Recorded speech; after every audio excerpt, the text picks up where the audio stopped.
여러분, 갑질이란 이야기 많이 들어보셨죠? 갑이 을에게 하는 부당한 짓들을 이야기하는 것입니다. 참 우리 살고 있는 이 세상에 어둡고 답답한 면모인데요, 원래 사람은 그런 것 같아요. 내가 남들보다 조금 자랑할 것이 있으면, 내가 남들에게 조금 더 내세울 것이 있으면 그것으로 나의 자랑을 삼고 내 위로를 삼고 그것을 남들에게 내놓습니다. 봐, 나 이런 사람이야, 우리 부모님 이런 사람이야, 내 남편 이런 사람이야.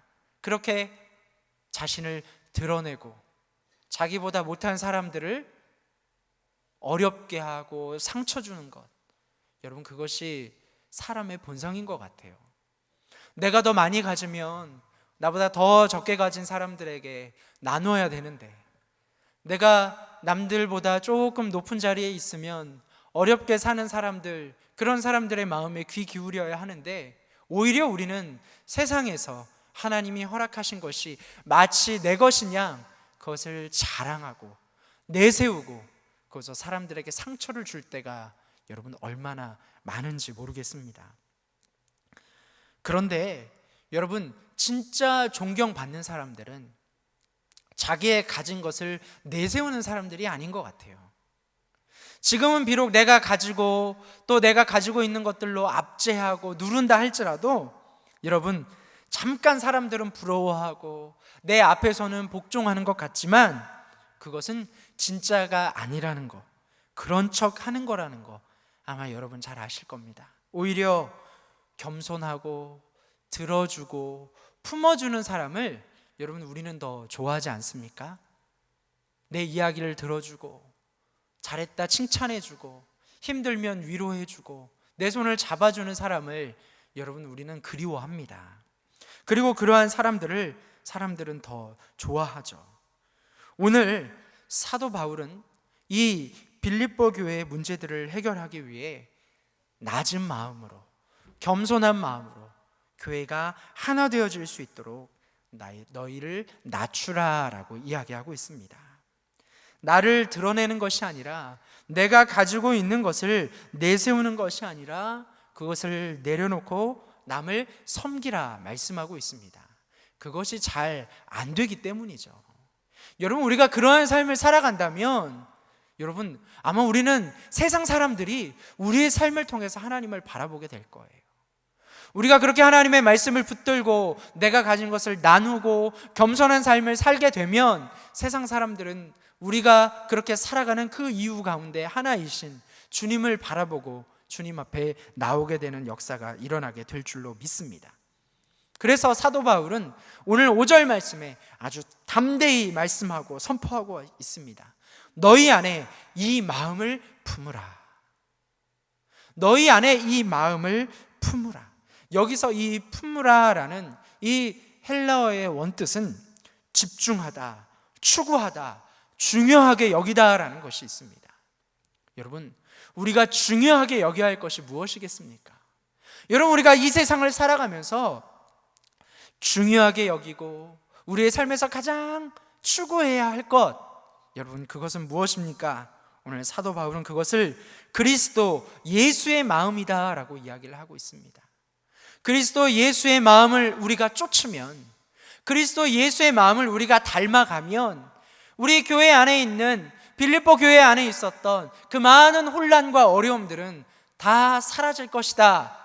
여러분, 사도 바울은 그렇게 담대히 외치고 있는 것입니다. 2000년이 지난 오늘 이 시간, 이 시대를 살아가는 우리에게 사도 바울은 동일하게 이야기하고 있습니다. 너희는 이 마음을 품어라.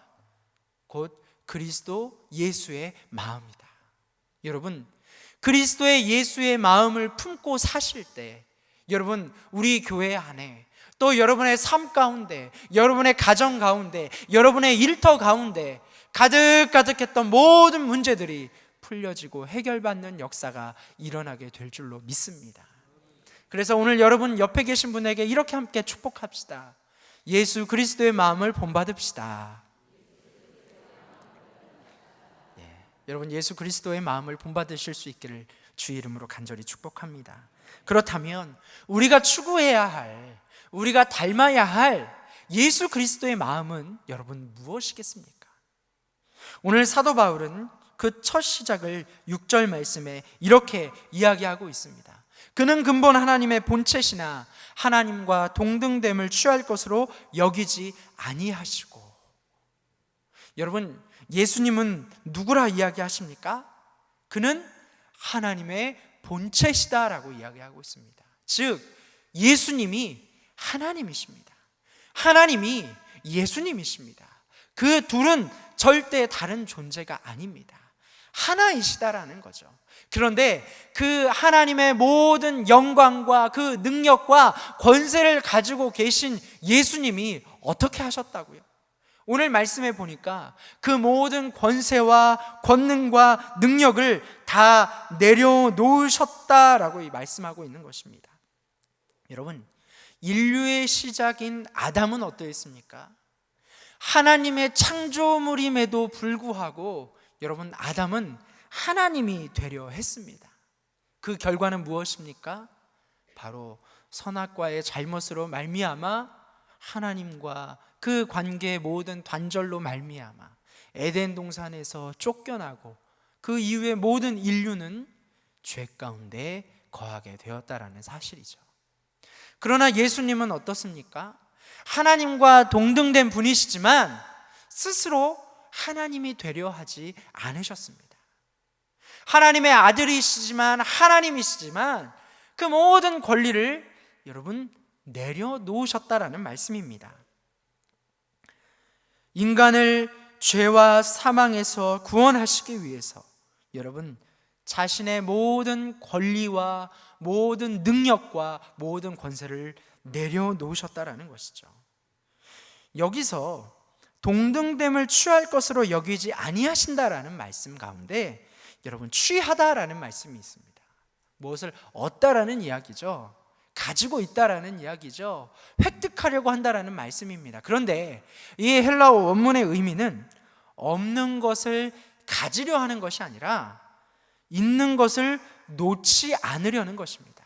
즉 예수님께서는 자기에게 있는 그 권리를 동등됨을 놓으셨다라는 말씀입니다. 여러분, 우리는 어떻습니까?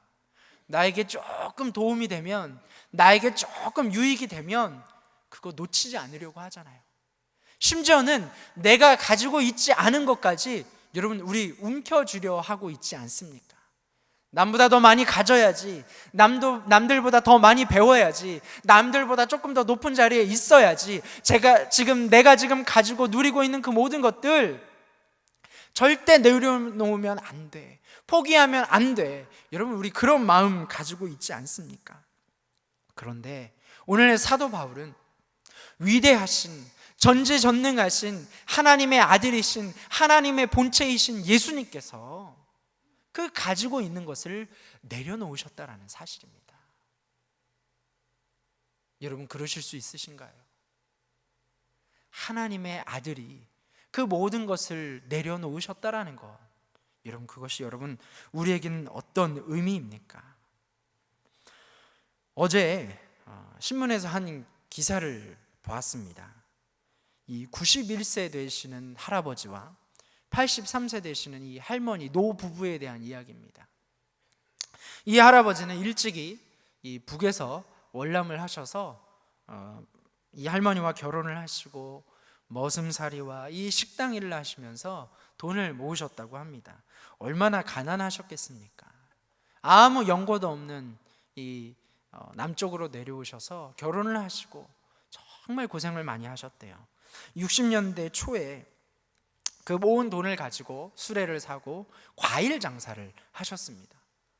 이 거리에서 과일을 파신 거죠. 이 돈이 없으니까 차를 타고 움직이실 수 없었기 때문에 남들보다 더 일찍 그 새벽에 수레를 끌고 도매상가에 가서 과일을 띄어다가 팔았다라는 거예요.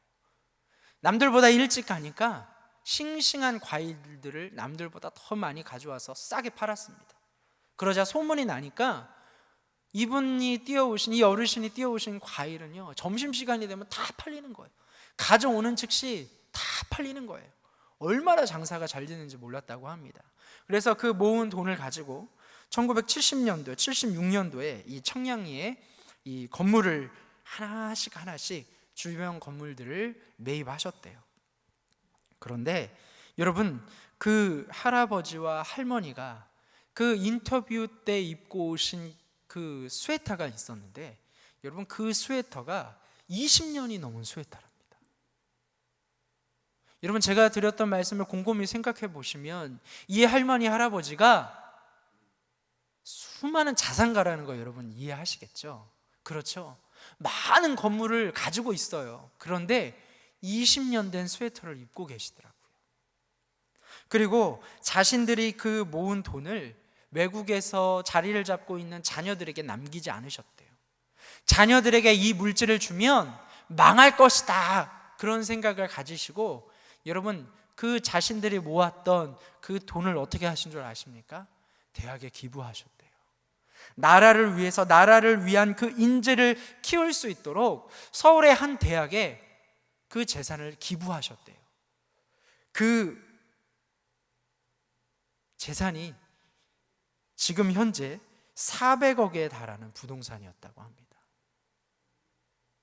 전혀 놀라워하지 않으시네요. 400억이 우스우신가 보죠. 네. 물론 우리는 하나님 나라 품고 있으니까 그거 아무것도 아니죠. 그렇죠? 여러분, 세상 사람들에게, 물론 여러분은 소중하지 않으시죠. 그러나 세상 사람들에게 400억은요 너무너무 큰 돈입니다. 너무너무 갖고 싶은 돈이에요. 그런데 여러분, 그 400억에 달하는 부동산을요 자녀들에게 물려주는 것이 아니라 자기들이 죽을 때까지 가지고 누리고 쓰고 자기들이 썼던 것이 아니라, 여러분 나라를 키울 그 인재들을 잘 가르쳐 달라고 그 400억의 재산을 대학에 기부하셨다라는 거예요. 여러분, 이 이야기를 듣고 여러분 어떤 생각이 드십니까? 그 400억 나 주지. 혹시 여러분 그런 생각 가지고 계십니까? 여러분은 어떤 도전을 받고 계십니까? 그 할머니 할아버지들이 신앙생활을 하고 계시는지는 모르겠어요.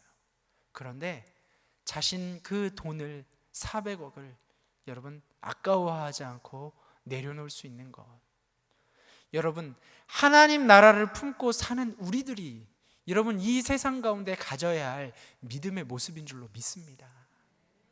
우리가 나의 권리를, 내가 가지고 있는 것들을 내려놓을 수 있을 때 여러분 비로소 하나님의 역사는 우리 가운데 나타나게 되는 것이죠. 빌립보서 3장 5절에 사도 바울은 자신을 이렇게 이야기하고 있습니다. 나는 태어난 지 8일 만에 할례를 받고 베냐민 지파이고 히브리인 중에 히브리인이요 율법으로는 바리새인이요 율법의 의로는 흠이 없는 자라. 그는 종교적으로 또 세상적으로 아무것도 꿀릴 것이 없는 사람이었습니다. 그런데 그 말씀 이후에 사도 바울은 이렇게 이야기합니다. 내가 나에게 유익했던 그 모든 세상적인 나의 배경과 자랑을 그리스도를 위해 다 해로 여긴다. 한마디로 얘기하면 그 모든 세상적인 자랑들, 내가 누릴 권리들, 내가 누릴 그 모든 출세의 길들을 다 예수님을 위해서 내려놓습니다 라는 말씀입니다. 사도 바울이 가지고 있던 그 모든 자신의 자랑을 내려놓을 때 하나님은 그를 집중하셨고, 하나님께서는 사도 바울을 통해서 많은 백성에게 예수 그리스도의 복음을 증거하게 하셨다라는 사실입니다. 사랑하는 성도 여러분, 하나님께서는 오늘 이 시간 내려놓는 자들을 집중하고 계십니다. 하나님 나라를 위해서 내가 가지고 있는 세상적인 자랑들, 나의 모든 권리들, 내가 가지고 있는 것들을 주님을 위해서라면 아낌없이 내려놓을 수 있는 그 마음을 가진 사람에게 하나님은 지금 집중하고 계신다라는 거죠. 그런 마음을 가지고 있는 사람을 지금도 찾고 계신다라는 사실입니다. 사랑하는 성도 여러분, 여기 있는 우리들이 그러한 하나님이 찾으시는 하나님의 귀한 하나님의 백성이 되시기를 주 이름으로 간절히 축복합니다. 여러분, 내려놓을 때 하나님은 비로소 우리에게 집중하십니다. 우리가 내려놓을 때 하나님께서는 우리를 통해 하나님의 놀라운 역사를 이루어 가실 줄로 믿습니다. 나를 부정하는 사람, 자신의 자랑을 내려놓을 수 있는 사람이, 그러한 사람을 하나님께서 사용하십니다. 마치 방금 말씀드렸던 그 400억을 기부했던 그 노부부보다, 하나님께서는 그 400억보다 하나님이 집중하시는, 하나님 앞에 내려놓는 그 사람을 통해서 그 400억보다 더 큰 역사를 우리의 삶 가운데 보여주실 줄로 믿습니다. 그러한 은혜를 누리시는 저와 여러분이 되시기를 주 이름으로 간절히 축복합니다. 그렇습니다. 주님은 당신의 권리를 내려놓으시는 데서 또한 우리가 그러한 삶을 살기를 바라고 계십니다. 그런데 여러분, 예수님께서는 자기의 권리를, 신적인 권리를 내려놓으신 것에서 그치는 것이 아니셨다라는 사실입니다. 오늘 우리가 살펴본 이 7절과 8절 전반절 말씀에 보시면 오히려 자기를 비워 종의 형체를 가지사 사람들과 같이 되셨고 사람의 모양으로 나타나사라고 말씀하고 있습니다. 예수님께서 하나님의 본체이신데 그 모든 권리를 내려놓으셨습니다. 그런데 거기서 그친 것이 아니라 모든 권리를 내려놓으신 예수님께서 지금 어떤 모습으로 오셨다라고 말씀하십니까? 죽을 수밖에 없는 우리 인간의 형상을 입고 인간의 본체를 가지고 하나님의 아들이 이 땅에 내려오셨다라는 사실입니다. 왜 여러분, 예수님께서 인간의 모습을 가지고, 인간의 육신을 가지고 인간이 당하는 모든 아픔과 배고픔과 괴로움과 졸림과 배신과 그 죽음을 실제 몸에 받으셔야 했습니까? 왜 그러셔야만 했을까요? 아니, 예수님께서 왕의 아들로 오셨다면, 예수님께서 부자의 자녀로 오셨다면, 영향력 있는 사람의 자녀로 오셨다면 조금 더 쉽게 복음을 증거하지 않았을까요? 오히려 많은 사람들이 집중했을 겁니다. 많은 사람들이 예수님의 말씀에 귀 기울였을 것입니다. 그렇잖아요. 사람들은 많이 가진 사람들을 부러워합니다. 어떻게 하면 나도 저렇게 부자가 될 수 있을까? 어떻게 하면 나도 저렇게 높은 지위에 올라갈 수 있을까? 어떻게 하면 내 자녀들을 세상적으로 성공할 수 있을까? 그래서 그렇게 성공한 사람들에게 귀를 기울입니다. 그런 사람들이 말을 하는 것에 집중하고 내 자녀들을 그렇게 키워보도록, 그렇게 세상적으로 성공하도록 그런 사람들의 말에 귀 기울이잖아요. 그런데 자녀들은 성공하지 않았지만, 나도 가진 것이 없고 나도 세상적인 것으로 별로 자랑할 것이 없는데 사람들은 우리의 말에 귀 기울이지 않습니다. 만약 예수님께서 그러한 것들을 가지고 계셨다면, 세상적인 성공들을 가지고 계셨다면 얼마나 더 여러분 복음이 더 능력 있게 전해지지 않았겠습니까? 그런데 왜 예수님께서 인간의 가장 낮은 모습으로 오실 수밖에 없었을까요? 왜 목수의 아들로 오실 수밖에 없었습니까? 왜 말 구유에 계실 수밖에 없었습니까? 예수님께서는 이 땅에 오셔서 줄이시고 졸리시고 피곤하시고 마음 아프시고 또 사랑하는 사람들에게 배신당하셨고 결국에는 십자가에서 죽으셨습니다. 모든 경멸과 모욕과 조롱을 다 당하셨다라는 것이죠. 그래서 여러분, 주님께서 그런 모든 고통과 아픔과 괴로움과 배신을 다 당해보셨기 때문에 누구보다 지금 여기 있는 저와 여러분의 마음을 누구보다 잘 아시는 겁니다. 옛말에 아파본 사람이 아픈 사람의 마음을 안다라는 이야기가 있습니다. 아파본 사람이, 괴로워본 사람이, 배고파본 사람이 자신처럼 아파하고 배고프고 괴로워하는 사람의 그 마음을 잘 알 수 있다는 얘기죠. 여러분, 그 마음을 잘 안다라는 것은 무엇입니까? 안다라는 것에서 그치는 것이 아니라 그 사람을 위로해 줄 수 있다는 이야기입니다. 즉, 여러분, 예수님께서 이 땅에 인간의 모습으로 오셔서 그런 모든 고통과 아픔을 당하셨던 이유는 다 누구 때문이에요? 다 여기 있는 저와 여러분 때문입니다. 예수님께서 배고파 보지 않으셨는데 어떻게 우리의 마음을 알겠어요? 전지전능하신 분이 그런 우리의 마음을 알기 위해서 육신의 모습으로 이 땅에 오셨다라는 겁니다. 여러분, 그 사실이 우리에게는 큰 위로가 되는 것입니다. 내가 아파하고 힘들 때 주님이 우리의 마음처럼, 지금 내 상황처럼 똑같이 아프고 힘들고 괴로워하신다라는 거예요. 저 하늘에 계시는 것이 아니라 지금 아파하고 눈물을 흘리고 있는 여러분의 삶 가운데 지금 주님이 함께 하신다라는 거예요. 힘들지, 아프지, 괴롭지, 나도 안다. 나도 안다. 나도 네 마음 안다. 주님께서 그렇게 위로하시기 위해서, 우리의 마음을 그 누구보다 잘 아시기 위해서 여러분 이 땅에 오셨다라는 사실이에요. 내가 눈물을 흘리고 아파할 때 주님도 같이 아파하십니다. 주님이 저 하늘에서 내가 흘리는 눈물도 아픔도 고통도 모르시는 것이 아니라 이미 다 경험하셨다라는 거예요. 다 경험하신 주님이 우리의 마음을 그 누구보다 잘 아신다라는 거죠. 아까 우리가 말씀을 함께 나누기 전에 우리가 함께 찬양했던 찬양이 있지 않습니까? 하나님 사랑 변치 않는다. 하나님 사랑 변치 않는다. 세상 다 변하고 날 버린다 해도 하나님 사랑 변치 않는다. 우리가 힘들고 어렵고 아플 때에 우리를 향하신 하나님의 그 사랑이 저 위에 있는 것이 아니라 지금 아파하고 힘들어하고 괴로워하는 내 옆에 주님이 계신다라는 사실입니다. 그래서 저는 아프고 힘들 때, 괴로울 때, 하나님, 나를 향한 그 하나님의 사랑이 변치 않으신다.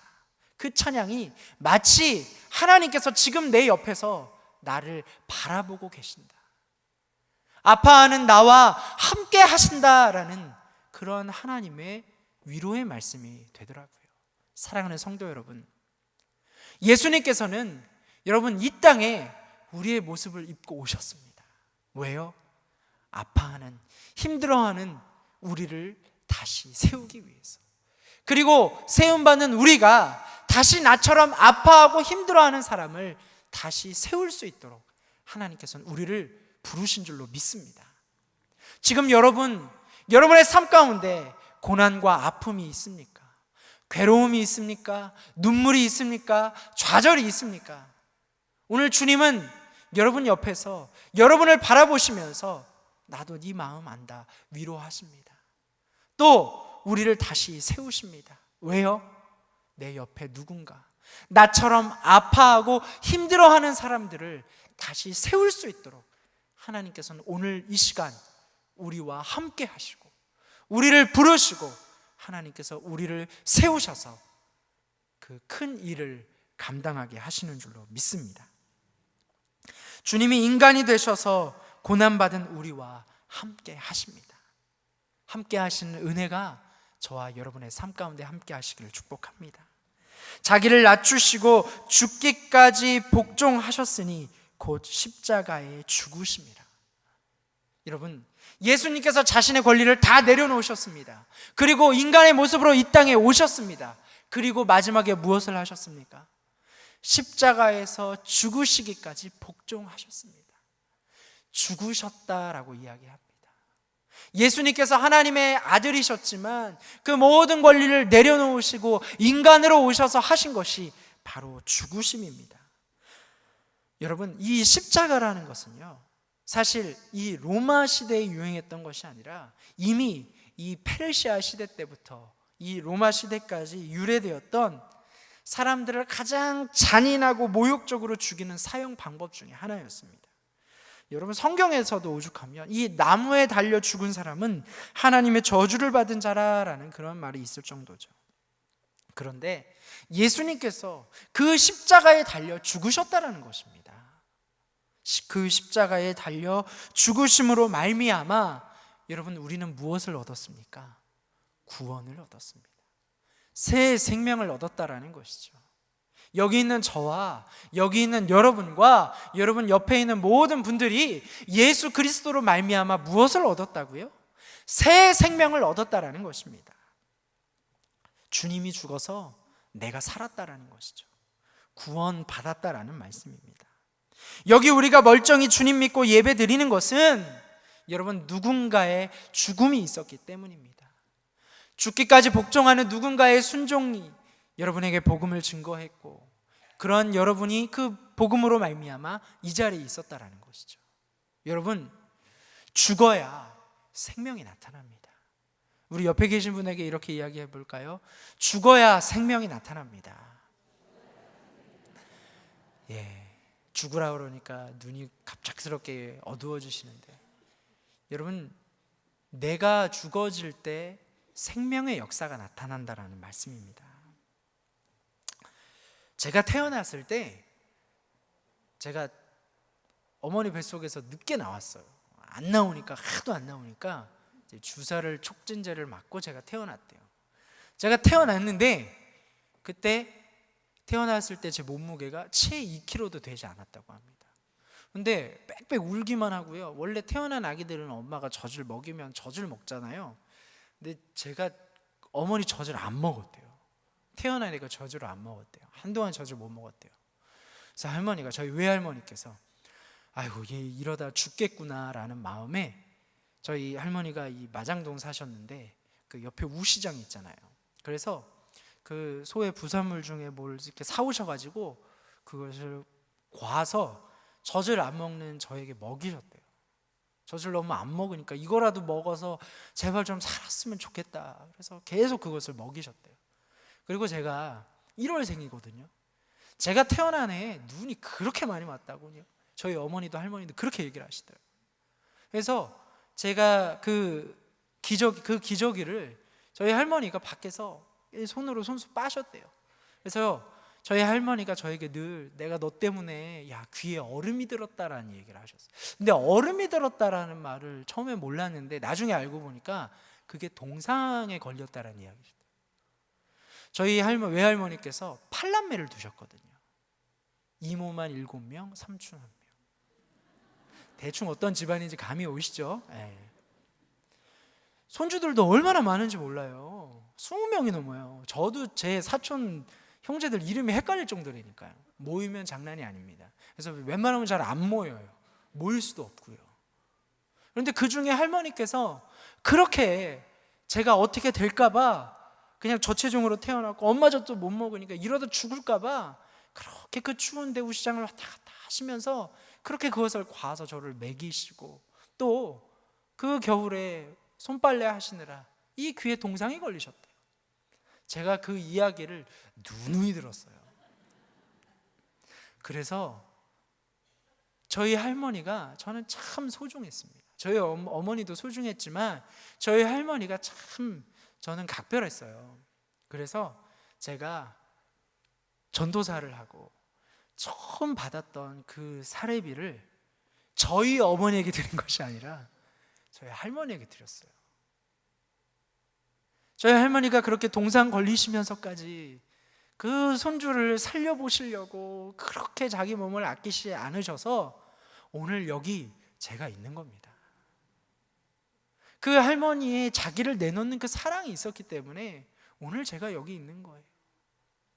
사랑하는 성도 여러분, 내가 죽을 때 하나님의 생명이 나타납니다. 여러분이 가정에서 여러분이 죽으실 때 여러분의 가정에 하나님의 생명의 능력이 나타납니다. 여러분의 일터 가운데 여러분이 죽으실 때 여러분 하나님의 생명의 능력이 나타나는 줄로 믿습니다. 여러분 하나님의 교회 가운데 여러분과 제가 죽을 때에 하나님의 그 생명의 능력이 나타나게 되는 줄로 믿습니다. 사랑하는 성도 여러분, 혹시 이 가운데 자녀들 때문에 속상하신 분들 계시나요? 왜 속상해요? 말 안 들으니까 속상하죠. 내 뜻대로 안 커주니까 속상하잖아요. 그렇죠? 저도 딸 둘 키웁니다. 저희 막내딸이 6살이에요. 그런데요, 엄마가 주는 옷은요 죽어도 안 입어요. 전날 코디하고 자기 마음에 드는 옷 세팅 안 해놓으면요 아침에 일어나서 절대 그 옷 안 입습니다. 벌써부터 말을 안 들어요. 내 뜻대로 안 되더라고요.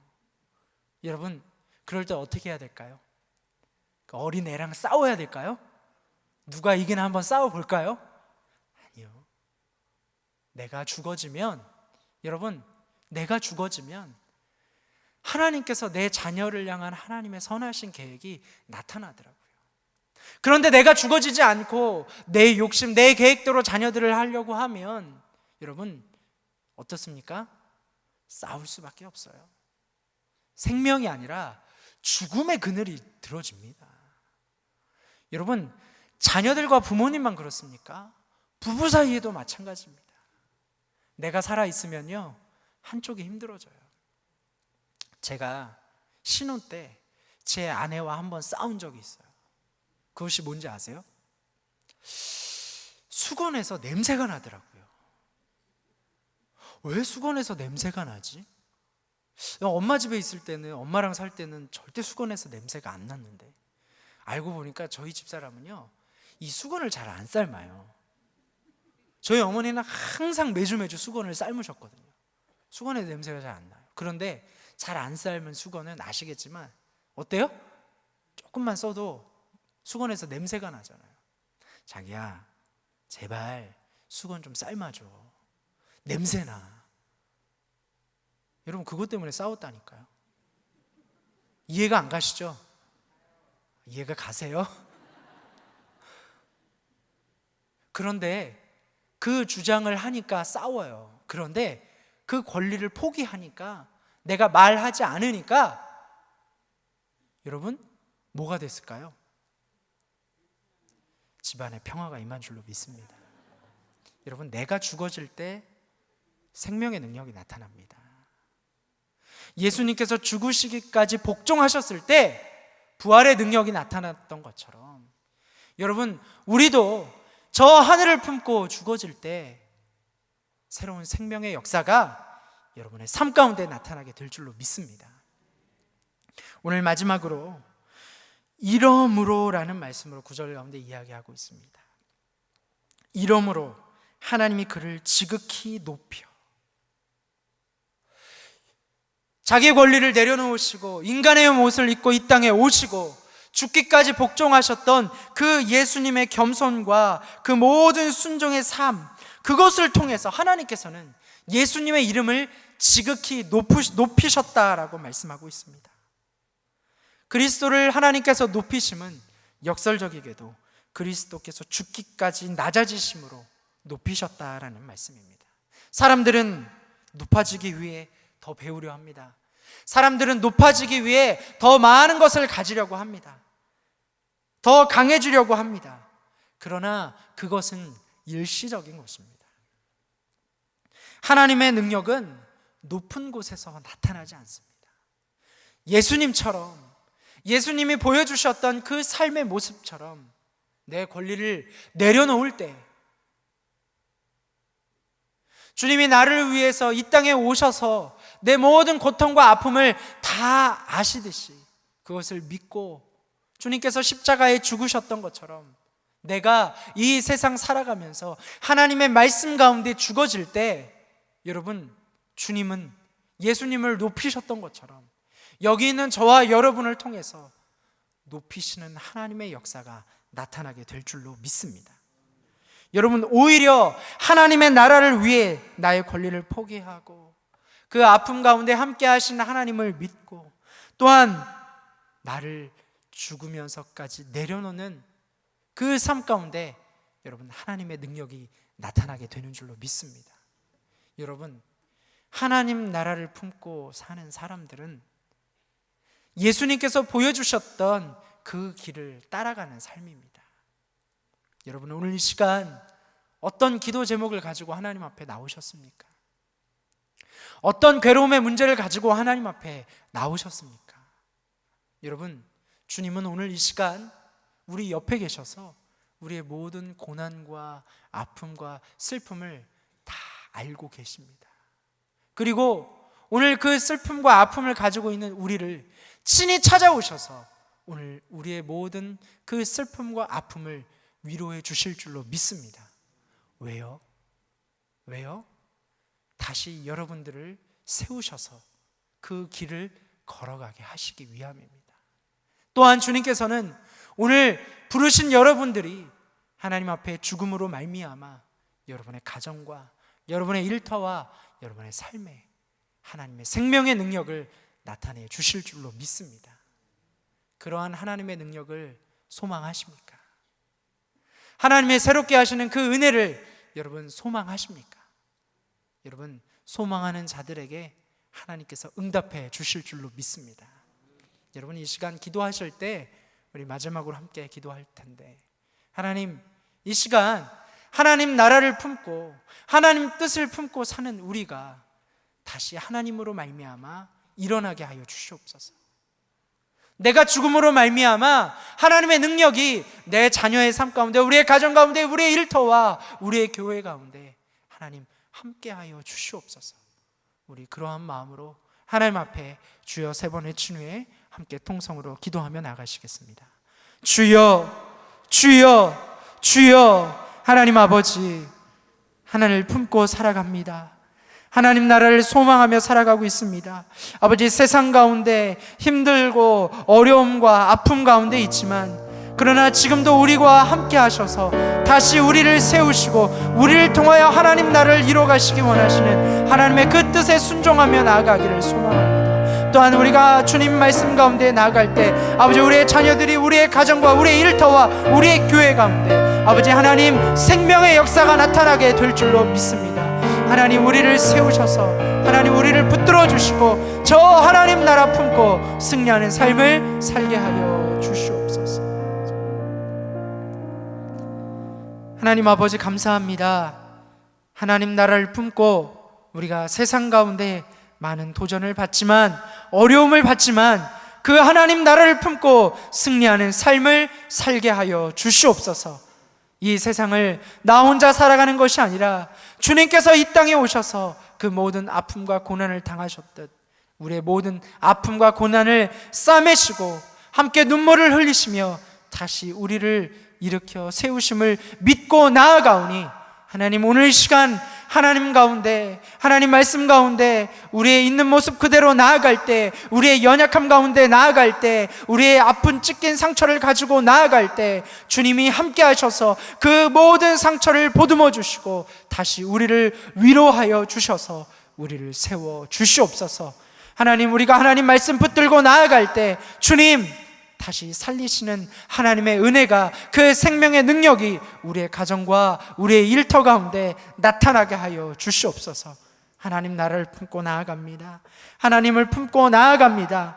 하나님의 뜻이 우리의 가운데 이루어지게 하여 주시옵소서. 감사드리오며 살아계신 우리 주 예수 그리스도의 이름으로 기도하옵나이다.